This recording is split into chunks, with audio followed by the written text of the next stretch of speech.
Good afternoon, everyone. I'm joined by DA Vance and Chief of Detectives Rodney Harrison.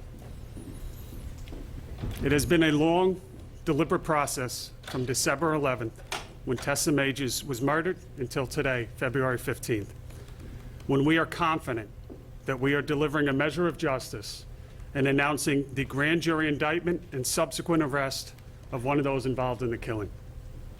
At approximately 10:30 last night, Rashaun Weaver, a male, 14 years of age, was taken into custody without incident at 1345 Fifth Avenue in Manhattan.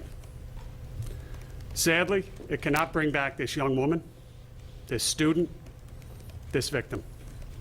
That is something even the best, most impartial investigation simply cannot do. What we can do is say that we are confident that we have the person in custody who stabbed her, and that person will face justice in a court of law. For that, I am grateful. The city is grateful, and the community around Morningside Park can take some comfort.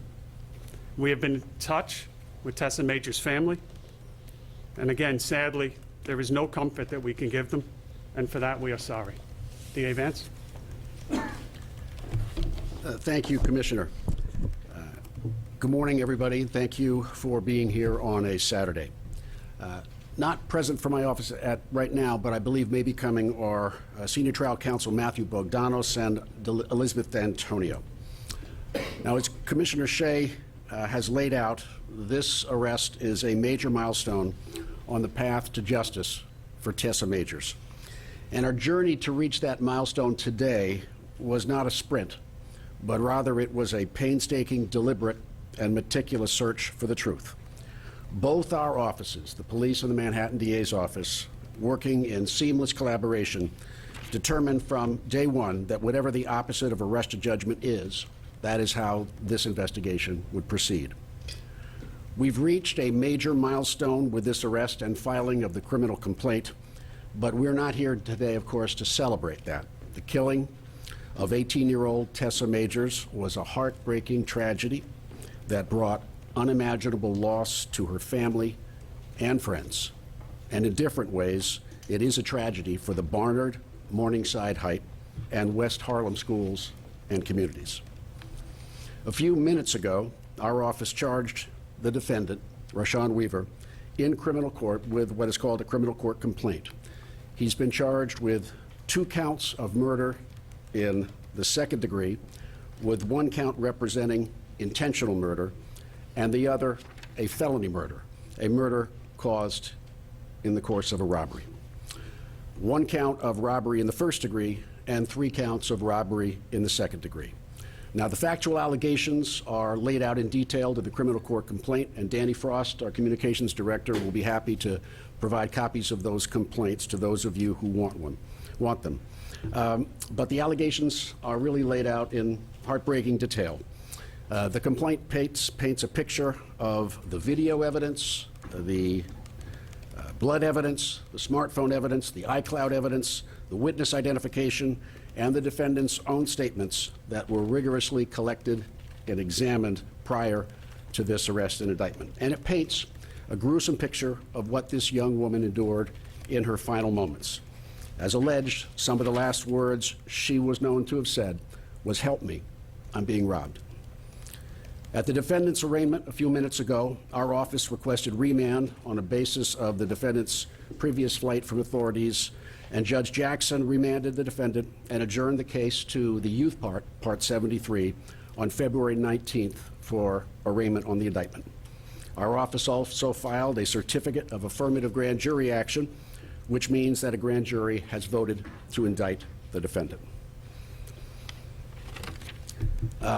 We're dealing with a 14-year-old, and what I want to say as the district attorney is that we will be very careful to safeguard all the rights that he has as we go forward with this case.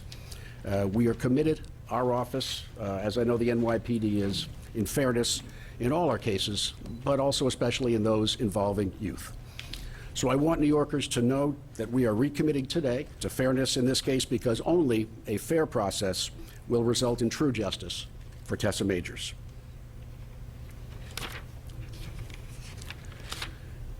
We're going to take some on-topic questions here in a moment, but I want first of all to say thank you to Commissioner Shea and to Chief Harrison and to the extraordinary detectives in the NYPD and uniformed officers who worked so hard in this case, and for that seamless collaboration, which is our goal, and in this case, I believe we've achieved. I want to thank Matt Bogdanos and ADA D'Antonio, who worked tirelessly on this case and have not had much sleep since December 11th of last year. And I want to say to the family of Tessa Majors, who have endured an unthinkable loss, thanking them for their grace and patience throughout this meticulous search for the truth. Thank you. On-topic questions only today, guys. Can you elaborate on what evidence you have connecting this boy with the crime? It's laid out in detail in the criminal court complaint, but as I said, it is a combination of many types of evidence, ranging from scientific to digital to video to his own statements, and a substantial amount of work was done, and the evidence was presented to the grand jury over the course of many weeks with many witnesses and many exhibits. What evidence does that? Can you be specific? I can't because I'm not permitted to talk about what was presented to the grand jury, but the criminal court complaint lays it out, which is a publicly filed document and can provide the information that you're looking for, and appreciate your patience on that. When did this team make statements? Because our understanding was that he made no statements when he spoke to detectives. And then secondly, you talk about the role DNA played, because obviously that was one of the things we were told, is that they were able to get his DNA and be able to do matches. First of all, with regard to the statements, what I can say at this point is that it is a statement that is recorded. And secondly, with regard to DNA, at this point, I am really not permitted to talk about DNA evidence in detail because of the ethical rules that apply to district attorneys. But there was substantial blood analysis done in this case, and it's referenced in the criminal court complaint itself. Perhaps one of your colleagues can talk to the statements made, because they're not privy to the same rules. Miles, next question. Matt, come on up. Two Assistant DAs, Matt Bogdanos, ADA D'Antonio. We're just coming from court now. Can you confirm the young man's names, please? Go ahead. It's Rashaun, Rashaun, Weaver, Weaver. He's a male, 14. He'll turn 15 in approximately 2 months. Anything about past charges or prior criminal activity? None. Why does the indictment take so long? Is this a result of leadership or anything like that? I think I would turn that to around that's something deliberately done, as DA Vance said. I'll let him speak in a second, but this was a careful, thoughtful collaboration between our two officers and extremely methodical. I alluded to the great number of witnesses, the great number of exhibits, the great amount of work that was done immediately following Tessa Majors' death, and it took that long for Matt Bogdanos and his team to put the case to the grand jury and have the grand jury determine to vote. Do you know when the DNA evidence came back? It came back prior to the indictment. Yeah. Are there any other suspects that you guys are currently looking at? And also, is Mr. Weaver the teenager who it was alleged had ducked authorities after the killing? The answer is yes to the second question, and I'm sorry, the first was? First one is, are any other suspects? I can say this, that our office and the NYPD are in active investigation in terms of other suspects, and that will continue. Where did he flee to? Where did he jump? Where did Chief? he go that my colleague referred to? So good afternoon, everybody. In regards to this, he didn't duck at all. He was at his location at 1345 Fifth Avenue. That's the Tap Houses. We were able to get him inside the lobbyway there. His mother and other family members were present at the time, and there was no incident that occurred that when we brought him into our custody. You're talking about in the past? In the past. In the past, it was numerous locations, but one of them was in the Bronx. Is there anyone else being looked at or charged for helping him duck authority in the past? It's still an active investigation. It's still ongoing. Why is the 13-year-old still being charged as juvenile if he's involved in this same case in which this 14-year-old is being charged as an adult? The law requires that a 13-year-old who is charged with felony murder be prosecuted in family court. The law gives jurisdiction to our office where a 14-year-old is charged with intentional murder and felony murder, which is why the case is in criminal court. We're going to take a couple of more questions from new people. Hang on. You first, then you, and then we're done. Was the third suspect that was being considered, was he included in this grand jury indictment, or?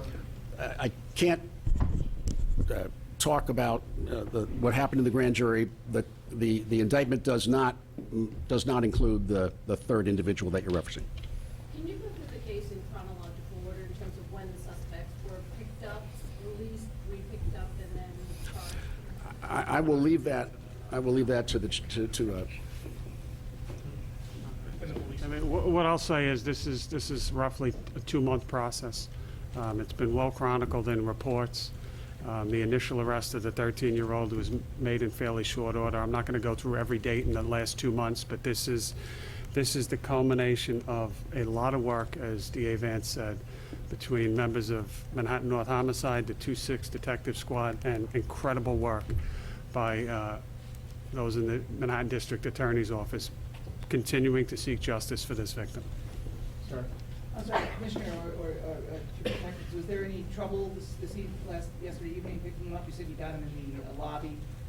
And have you guys been monitoring him as you waited for the indictment to come back?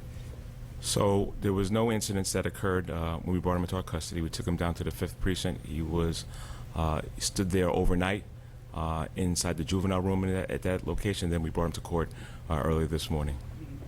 One more question. Where will he be housed now? Where is he? I'm not exactly aware what juvenile facility he'll be sent to, but it will be an age-appropriate facility that he will be housed at. Follow-up question about when you Thank have you very much. suspects this young. Thank you, guys. That's everything. Is he charged as an adult? Please answer that. Through the process, will he charged as an Yes, adult? he is charged as an adult, as the statute requires. Thank you.